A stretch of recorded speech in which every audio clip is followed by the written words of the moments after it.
Hello बच्चों, कैसे हैं आप। माई सेल्फ शिखा।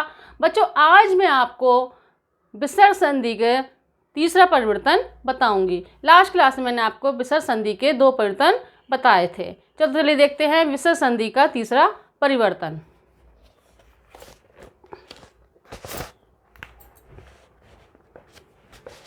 देखिए परिवर्तन।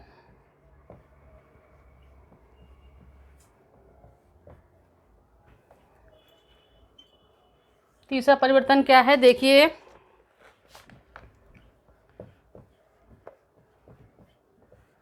विसर्ग से पहले यदि कोई स्वर हो तथा उसके आगे चा, छा या शा हो तो शा हो तो विसर्ग का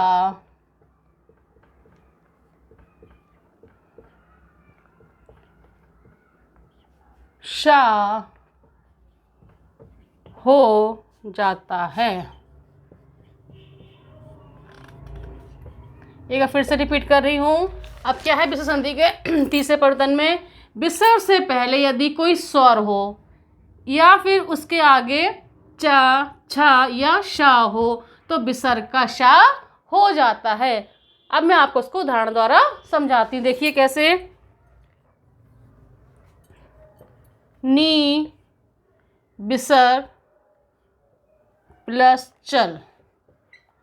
और हमें क्या पता है इस नियम में क्या है, यदि कोई विसर्ग से पहले कोई स्वर है, विसर्ग से पहले यदि कोई स्वर है तथा उसके आगे चा, छा या शा हो तो विसर्ग का शा हो जाता है।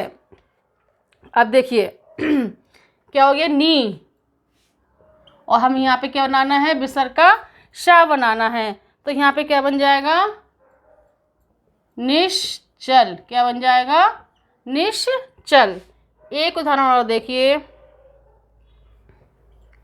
नी विसर्ग प्लस छल, और यहाँ पे क्या है, विसर्ग से पहले क्या है, कौन सा स्वर है, नी, छोटी है ना, और यहाँ पे क्या है, छा है। तो हम बता ही चुके हैं कि चा है या छा है या फिर शा हो तो विसर्ग का शा हो जाता है। तो उसका क्या बन जाएगा, निश्चल। क्या बन गया, निश्चल।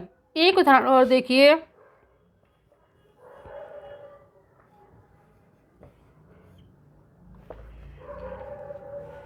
नी प्लस च, क्या बन गया, विसर्ग के क्या आ गया, शा, निश्चय। क्या आ गया, निश्चय। एक उदाहरण और समझाती हूँ।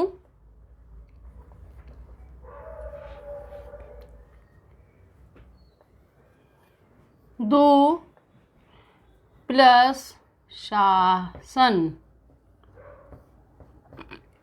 तो इससे क्या बन जाएगा, विसर्ग से पहले विसर्ग क्या बन गया, शा, दुशासन।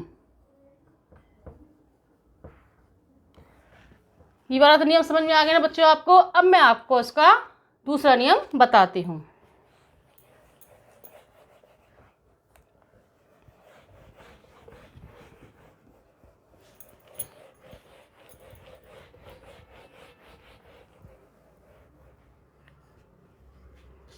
देखिए अब हो गया इसका चौथा नियम।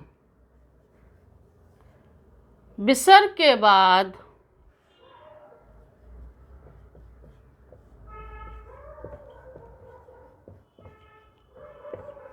यदि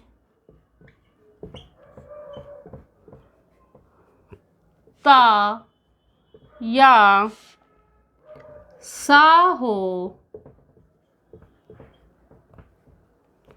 तो विसर्ग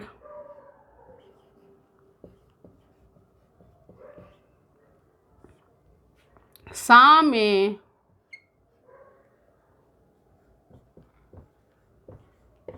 बदल जाता है।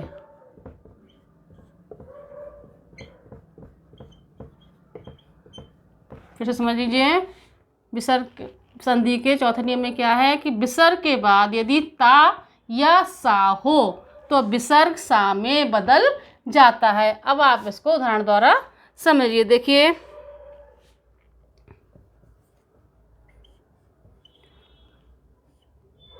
नाम प्लस ते,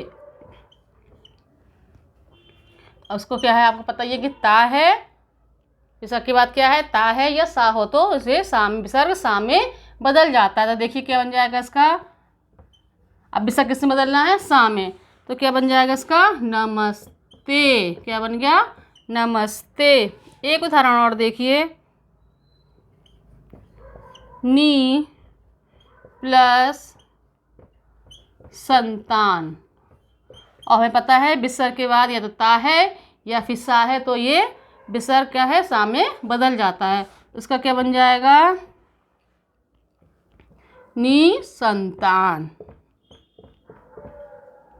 क्या बन जाएगा, नी संतान। इतना समझ में आया ना बच्चों आपके। अब मैं आपको एक उदाहरण और समझाती हूँ।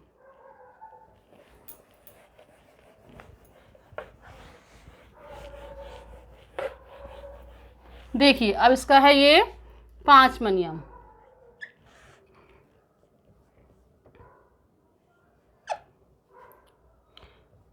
विसर्ग से पहले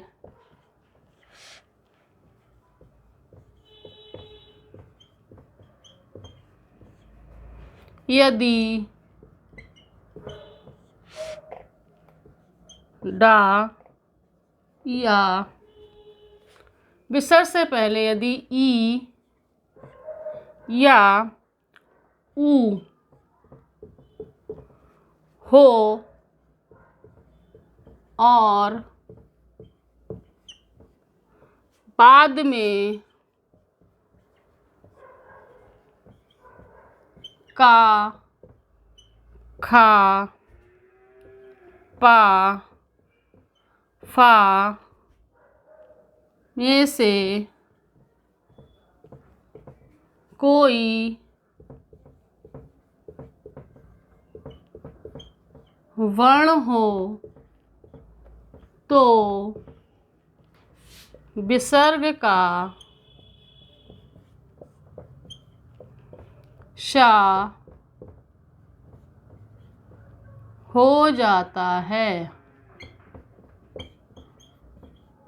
फिर से समझिए इस परिवर्तन को। क्या है, विसर्ग से पहले यदि ई या ऊ हो और बाद में का, खा, पा, फा में से कोई भी वर्ण हो तो विसर्ग का शा हो जाता है। अब इसको मैं आपको उदाहरण द्वारा समझाती हूँ। देखिए, जैसे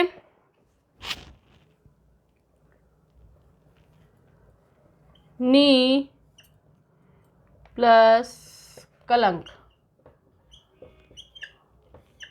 और हमें क्या पता है कि यहाँ पे ई, विसर्ग से पहले क्या, ई, नी, ई है या फिर ऊ हो और बाद में क्या हो, का, खा, पा, फा है, तो यह विसर्ग के बाद का है, तो यहाँ पे विसर्ग का शा हो जाता है। देखिए, अब क्या होगा, यहाँ पे विसर्ग का शा, निष्कलंक, निष्कलंक। एक उदाहरण और देखिए, नी प्लस पाप। अब यहाँ पे पता है आपको कि विसर्ग से पहले नी है, ई या ऊ हो और विसर्ग के बाद है पा है, तो यहाँ पे पा है तो विसर्ग का क्या बन जाएगा, शा, तो क्या बन जाएगा, निश पाप। तो ये विसर्ग संधि का चौथा नियम था। नेक्स्ट क्लास में मैं आपको विसर्ग संधि के एक और नियम बताऊंगी। Thank you.